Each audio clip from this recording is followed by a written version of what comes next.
bonjour à vous qui nous suivez depuis 3 jours sur le salon de l'éducation où nous sommes en direct pour à chaque fois de nouvelles web télé sur le stand du ministère de l'Éducation nationale avec à chaque fois des thématiques extrêmement variées mais aussi extrêmement riches de rencontres, d'expériences et vous allez le voir aujourd'hui aussi de parcours parce que lorsque l'on est enseignant, eh bien on peut tout à fait imaginer partir à l'étranger.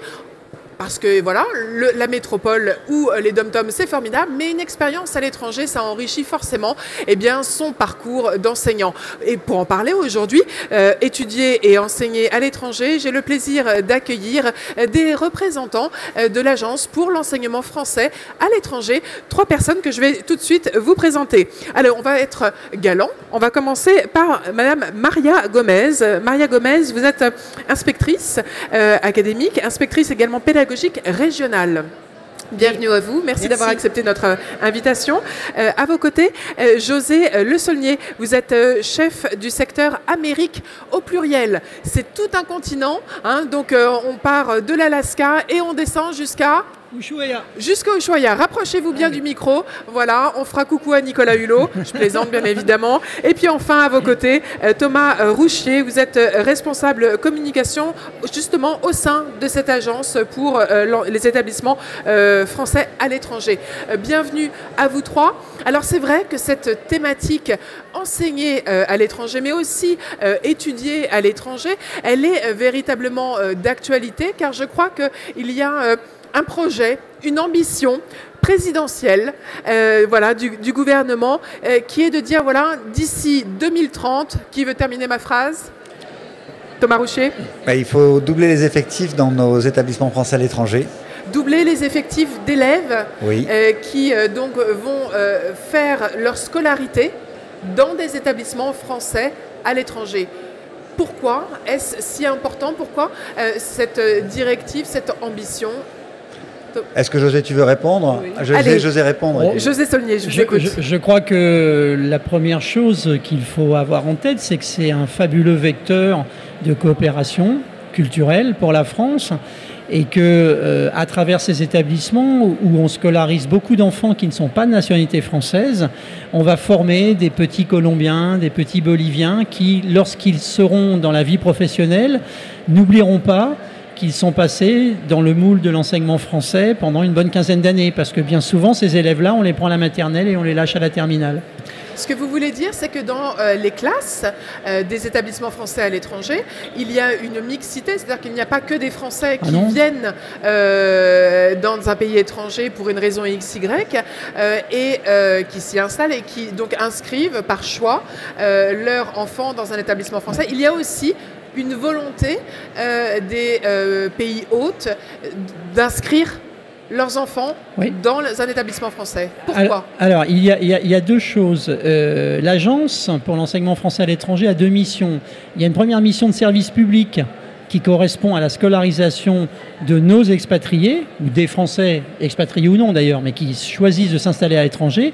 Et ensuite, il y a une mission de coopération culturelle qui, elle, est destinée aux enfants du cru. Qui, selon les pays, les pourcentages sont très variables.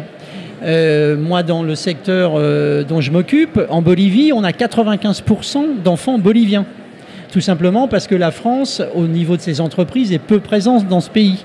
À l'inverse, si vous allez à Washington, vous avez une proportion de Français beaucoup plus importante.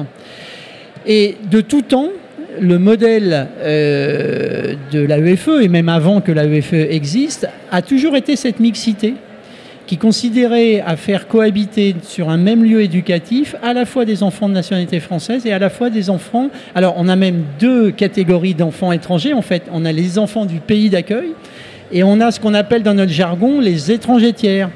Parce qu'il ne faut jamais perdre de vue qu'un grand nombre d'expatriés de n'importe quel pays utilisent notre réseau au gré de leurs expatriations, notamment les enfants de diplomates. Un Italien, par exemple, un diplomate italien, il n'a pas de réseau d'enseignement italien de par le monde. Donc, au fur et à mesure de sa carrière, il va utiliser le nôtre. Et ses enfants seront formés à travers notre dispositif. Maria Gomez, ça veut dire que finalement l'enseignement français est une référence de par le monde? Alors effectivement, l'enseignement français est une référence de par le monde. Il est vraiment plébiscité par les familles, comme le disait José, les familles de françaises, les familles des pays hôtes et aussi les familles qui sont installées dans les pays. Il n'est pas rare dans un établissement de voir par exemple 40 nationalités différentes, ce qui était vraiment une richesse au niveau du plurilinguisme, mais qui suppose aussi au niveau de la formation des enseignants et au niveau de l'enseignement des langues, des projets très très particuliers. Alors, on va revenir évidemment sur la formation des enseignants, mais je voudrais quand même revenir sur cette spécificité de l'enseignement à la française. Qu'est-ce qui fait finalement... Alors, on a bien compris qu'il y avait un maillage mondial, parce que territorial, mais au niveau mondial, des établissements français à l'étranger. Combien? Qui peut rappeler le chiffre? 522 établissements. 522 établissements écoles, installés. collèges, lycées, sur 139 pays, sur tous les continents, ça représente 370 000 élèves. Donc ça n'arrête pas, en plus ça n'arrête pas de grandir. C'est croissant, tout à fait. Voilà. Alors pourquoi cet attrait? Pourquoi effectivement ce n'est pas vrai pour les établissements italiens et pourquoi c'est vrai pour les établissements français? Qu'est-ce qui fait la spécificité finalement de l'enseignement à la française? Alors, les inspecteurs de la UFE, nous avons la chance de rentrer dans les établissements avec une autre casquette que nos disciplines, dans le cadre de l'homologation ou de renouvellement de l'homologation de ces établissements, c'est-à-dire un regard sur la conformité des programmes dispensés dans l'établissement par rapport au programme du ministère de l'Éducation nationale. Et à cette occasion, nous rencontrons des parents d'élèves. Et c'est la première question que nous leur posons. Pourquoi avoir choisi l'enseignement français? En gros, ils nous disent trois choses. Ils nous disent la première chose, la première raison, c'est pour l'ouverture d'esprit des programmes français. Parce que nos enfants sont dans les établissements français et on leur apprend à réfléchir. Ça, c'est la première chose. Le fameux esprit critique. Oui, voilà. Et ce qui est intéressant, c'est que quand on demande aux élèves pourquoi ils sont dans les établissements français, ce qui leur plaît, ils disent la même chose. Donc là, il y a vraiment une convergence des parents et des enfants. La deuxième raison, c'est l'ouverture au plurilinguisme, contrairement à d'autres écoles de programmes nationaux. Et c'est vrai qu'il existe peu de pays qui ont un réseau. Aucun pays n'a un réseau comme le nôtre. Et il existe peu de pays qui ont un réseau même moindre. Et c'est l'enseignement du plurilinguisme. C'est l'idée que nous ne sommes pas des écoles bilingues. Nous insistons beaucoup sur la double culture des élèves, françaises et du pays hôte, mais nous offrons aux élèves un éventail très, très large de langues, d'enseignement des langues. Alors, je sais que vous avez encore un troisième point, mais je voudrais revenir sur celui-ci en particulier. Ça veut dire que les élèves, de la maternelle jusqu'à la terminale, vont parler au moins 3 langues.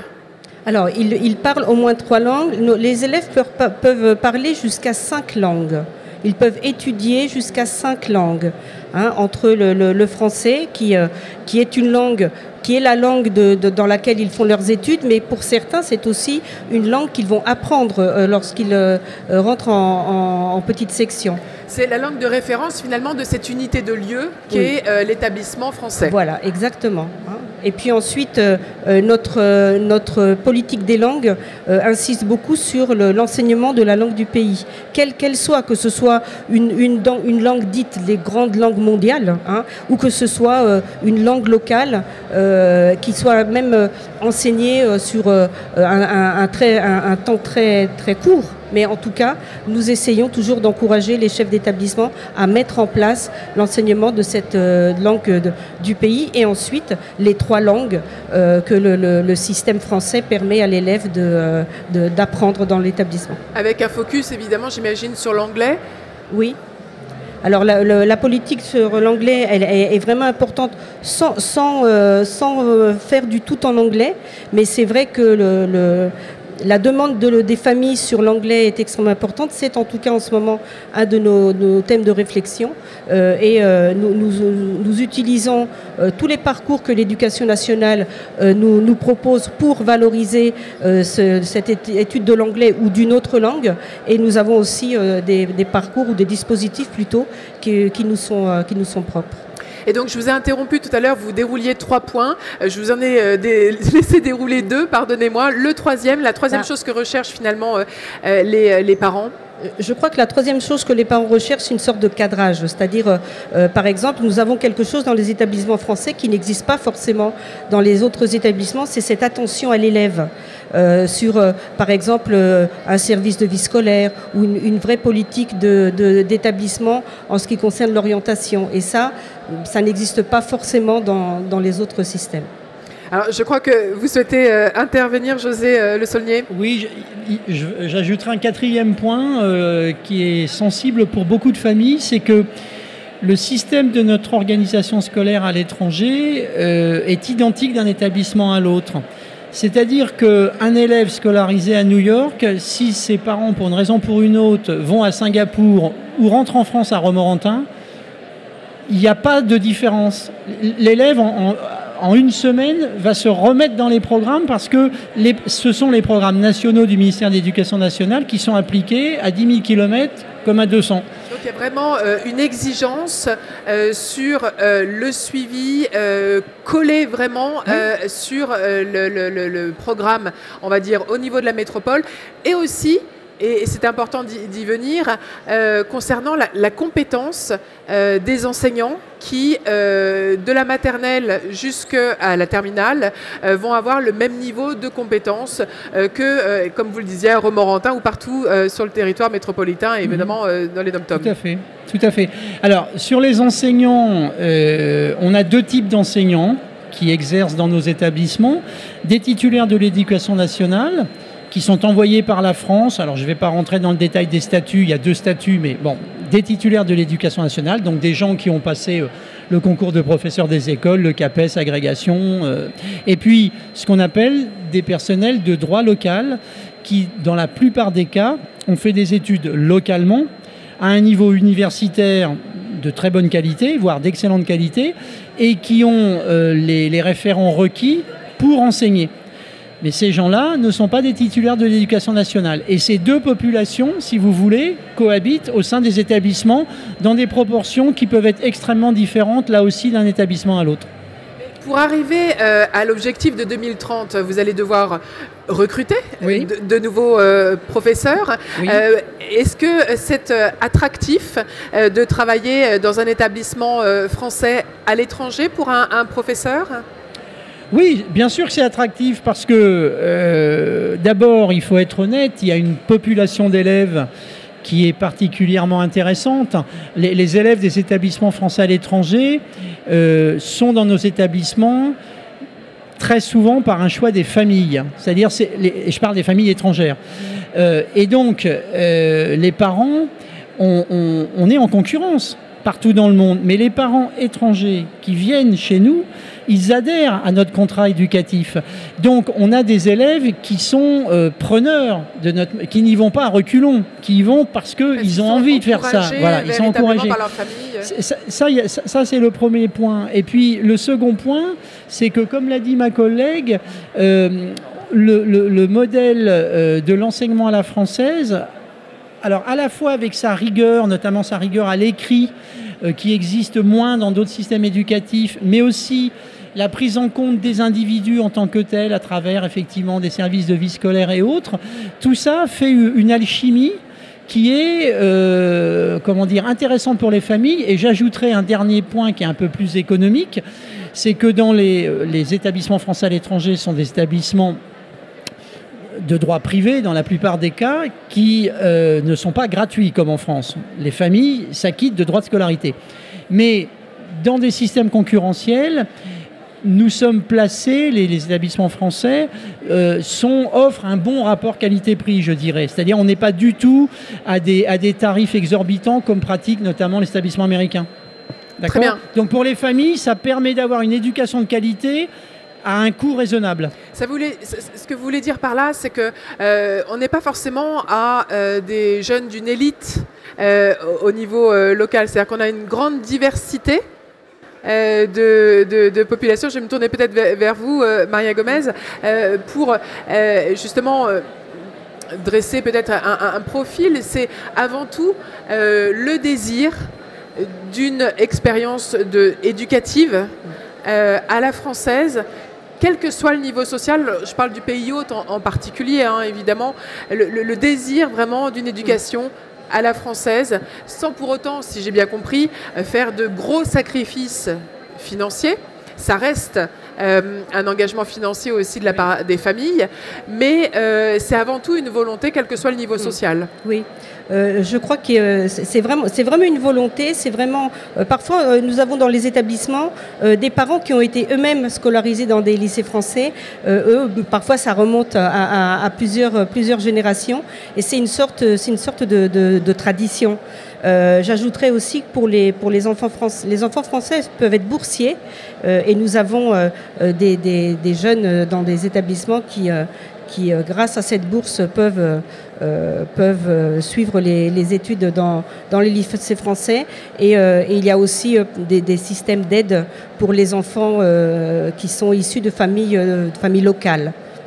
Alors, oui, vous souhaitiez intervenir, Thomas Rouchet, pardon. Pour compléter ce qu'a dit Maria et José sur les différents points, j'en ajouterai un cinquième. C'est comme nous sommes un véritable réseau, il y a entre les élèves des échanges possibles, parce qu'on met en place des dispositifs, aussi bien par exemple autour de la capacité à avoir plusieurs langues. On a créé un dispositif qui s'appelle Ambassadeur en herbe, qui a 8 éditions, ce qui permet à des élèves dans leur lycée de montrer leur capacité à prendre la parole, à défendre un sujet en 3 langues.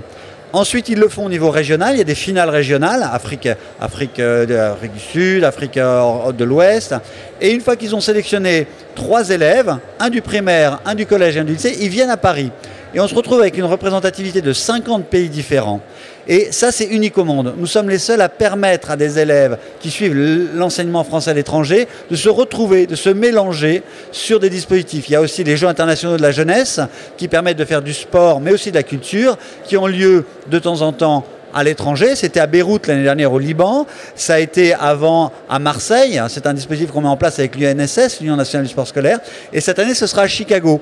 Donc des élèves du monde entier vont partager des passions, mais des cultures, avec comme point commun la francophonie et l'enseignement français à l'étranger. On a aussi un orchestre qui s'appelle l'Orchestre des lycées français du monde, qui existe, qui en a sa 5e saison. C'est un lieu extraordinaire où on retrouve 70 instrumentistes qui viennent de 40 pays différents, avec pareil la même passion qui est la musique, le goût de l'effort et la langue française. On y ajoute 120 choristes qui viennent plutôt des pays subsahariens, et là on a un melting pot. Alors pour les parents, pour les chefs d'établissement, pour les enseignants, ces dispositifs sont un grand plus.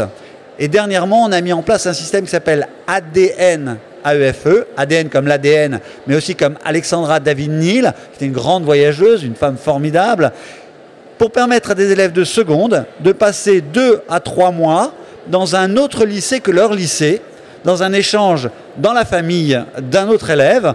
Ça peut se faire simultanément, c'est-à-dire qu'on peut avoir 2 élèves, un de Tokyo et un de Douala, qui vont en même temps suivre les cours dans le lycée de Douala, et ensuite les 2 vont partir dans l'autre lycée, ou alors ça peut être un échange simultané. Et ça, c'est pareil.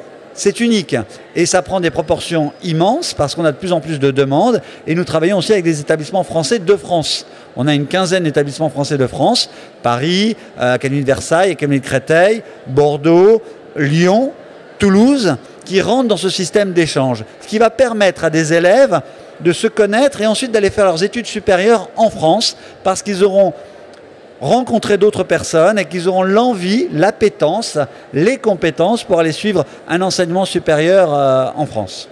On comprend à travers votre témoignage, Thomas Rouchet, que véritablement, et aussi celui de Maria Gomez, quand on disait les parents ont envie de reproduire avec leurs enfants ce qu'eux-mêmes ont vécu, on comprend pourquoi. Voilà, il y a des expériences qui sont quand même hors normes. On constitue finalement un réseau. d'anciens élèves de lycées, d'établissements français installés à l'étranger.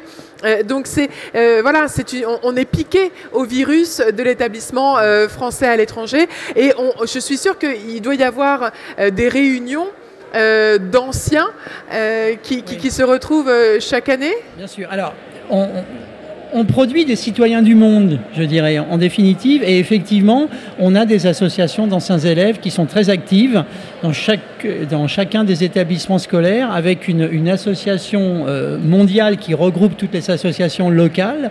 Et effectivement, ces élèves, moi j'ai gardé contact, puisque j'étais moi-même en poste dans ces établissements, ces élèves, même 15 ans après avoir quitté un établissement, ils restent en lien. Il y a un attachement, je veux dire, à ce réseau et aux établissements qu'ils ont fréquentés, qu'on ne retrouve pas à travers des élèves qui auraient fait une scolarité en France traditionnelle. Alors, je vais pousser encore un peu plus loin. Est-ce qu'on peut parler aussi de réseau professionnel? Est-ce que c'est des gens qui se retrouvent après dans leur vie professionnelle? Oui, on a donc, j'osais parler de l'association des lycées français du monde, hein. C'est l'association qui regroupe toutes les associations, une grande partie des associations, et on a créé une plateforme qui s'appelle la plateforme ALFM, qui justement permet à des élèves de trouver des stages, des métiers et de se retrouver. Il y a une géolocalisation possible, ce qui permet par exemple à une personne qui vient d'avoir un poste à Beyrouth de s'y rendre, de voir qui est-ce qu'il a comme ancien élève dans la ville et de créer des liens. Un problème de dents. Très rapidement, il géocalise, il dit je cherche un bon dentiste, et il va avoir 15 réponses d'anciens élèves qui disent tiens, moi j'étais aussi comme toi au grand lycée à Beyrouth, et ça me fait plaisir de te donner vite l'adresse, tu dis que tu viens de ma part, etc. Bon, ce type d'échange. Puis aussi on a une plateforme qui existe maintenant depuis, qui s'est développée, qui s'appelle Agora, qui s'adresse plus aux jeunes de troisième, de seconde, et qui va les orienter, qui va leur permettre de s'orienter. Et ce sont un peu les jeunes qui parlent aux jeunes. Et cette plateforme Agora marche très très bien. Maintenant, c'est une plateforme mondiale. Elle est totalement complémentaire de la plateforme ALFM. Et elle permet aux jeunes de trouver des stages, de retrouver des amis. C'est un espèce de réseau social qui continue à tisser les liens dont José parlait si bien, c'est-à-dire de cette appartenance à un réseau unique au monde. Et donc, nos anciens élèves sont des pépites. Il faut le dire, hein, ce sont des élèves qui parlent plusieurs langues, qui ont une ouverture d'esprit, qui ont appris la philo. Nous sommes les seuls au monde à enseigner la philo. Donc en terminale, mais on a même des professeurs de philo qui enseignent la philo dès la maternelle, voire la 6e, parfois la 3e, parce que c'est notre particularité. Donc ces anciens élèves occupent parfois des postes importants dans leur pays, parce qu'ils ont fait les études qui permettaient de le faire, parfois des postes dans des entreprises. Donc ce réseau d'anciens élèves est pour la France une chance au niveau, on va le dire, hein, business. C'est du commerce, c'est le rayonnement de la France, et c'est une grande opportunité. Et pour cela, on a aussi un dispositif qui s'appelle les boursiers d'excellence majeure. Les boursiers d'excellence majeure, c'est la possibilité pour des élèves étrangers, José disait qu'on avait de plus en plus d'élèves étrangers dans nos lycées en France, de poursuivre, après le baccalauréat, leurs études en France. Je suis colombien, j'ai déposé un dossier pour être boursier d'excellence majeure, j'ai un bon niveau scolaire, et surtout je suis un élève qui est ouvert, qui est altruiste. Eh bien, l'agence pour l'enseignement français à l'étranger va accorder une bourse, et pendant 5 ans, cet élève n'aura aucun frais. S'il va à Sciences Po, s'il va en médecine, s'il va à la Sorbonne Nouvelle, il va avoir toutes ses études payées, son hébergement, ses voyages une fois par an. Et au bout de cela, on a des élèves qui sont boursiers, qui finissent avec un cursus de Bac+5 et qui ont, par rapport à la France, parce que c'est l'argent de l'État, c'est votre argent, c'est un investissement, une reconnaissance, et ils deviennent nos ambassadeurs s'ils repartent à l'étranger, ou s'ils restent en France, ils restent pour leur pays une entrée. Donc, in fine, nos anciens élèves, nos élèves, sont une très très belle opportunité pour l'État français, pour les Français en général. Maria Gomez et José Saulnier, vous allez me dire, finalement, c'est une chance de faire ses études à l'étranger. C'est une opportunité, c'est une chance, et ça doit être finalement quelque chose qui pourrait être une motivation de carrière pour les parents, plutôt que de subir entre guillemets une mobilité. On peut aussi la provoquer pour avoir cette opportunité de vivre cette expérience des études à l'étranger. Qui veut répondre? Maria Gomez? Je crois que pour les familles, c'est rassurant et certainement que ça doit peut-être permettre le dernier déclic pour accepter une expatriation.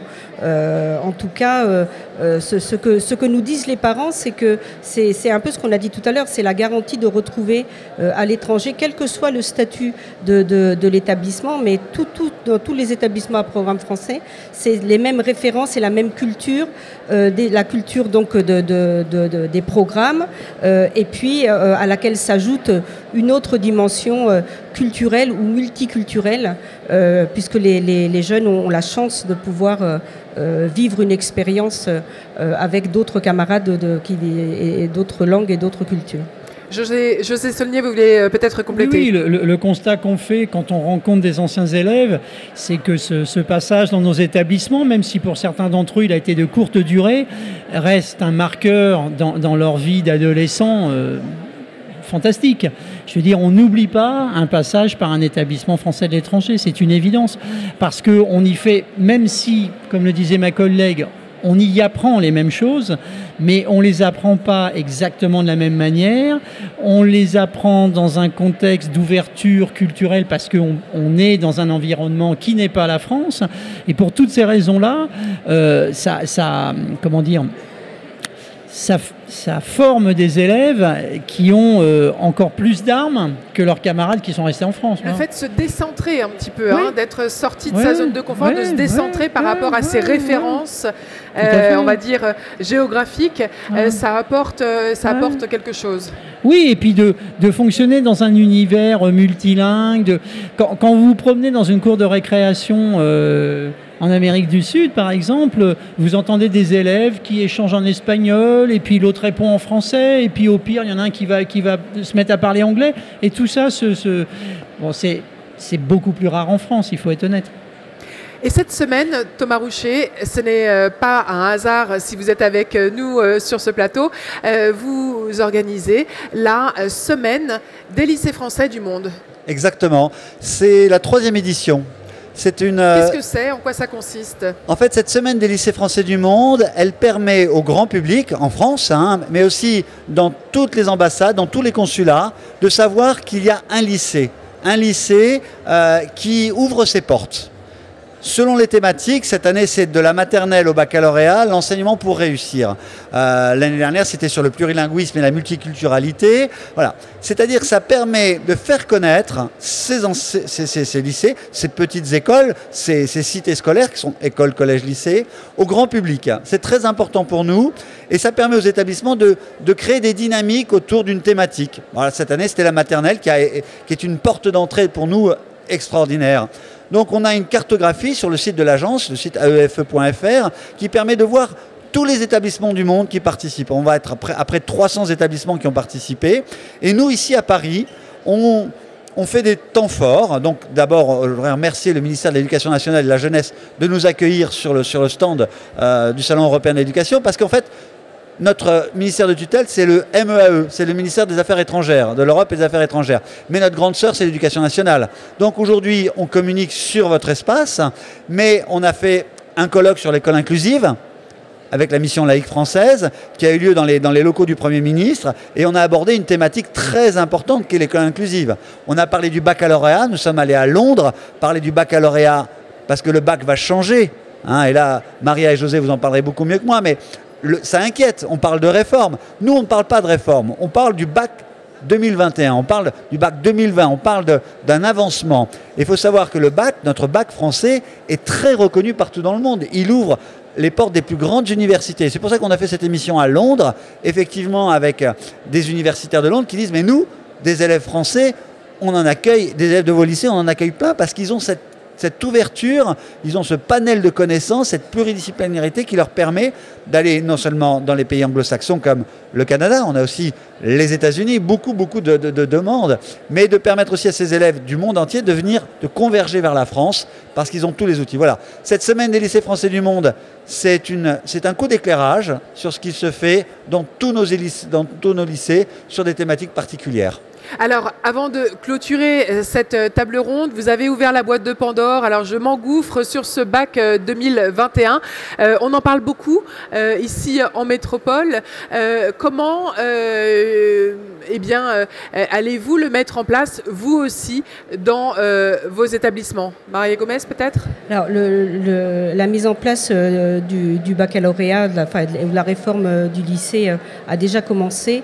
Nous sommes, toujours en contact, et je parle de mes collègues IPR, avec nos inspections générales. Et en fait, nous avons exactement les mêmes informations que nos collègues en académie. Donc nous avançons de la même façon. Et c'est vrai que dans le réseau, il y a des spécificités que nous nous efforçons de rendre, de résoudre, en tout cas si cela pose des problématiques. Nous travaillons aussi très bien avec le CNED qui nous permet de résoudre les problématiques sur des petits établissements qui ne pourraient pas proposer toutes les spécialités. Voilà, exactement. Et là, vraiment, ce travail au service pédagogique, je crois qu'il nous a pris déjà toute l'année dernière. Nous continuons. Nous travaillons beaucoup aussi avec nos enseignants formateurs qui sont sur place et que nous avons formés pour faciliter le travail des enseignants à l'étranger. Et puis, tout un travail aussi avec les DEC des académies partenaires de nos 16 zones qui travaillent vraiment d'arrache-pied avec les chefs d'établissement.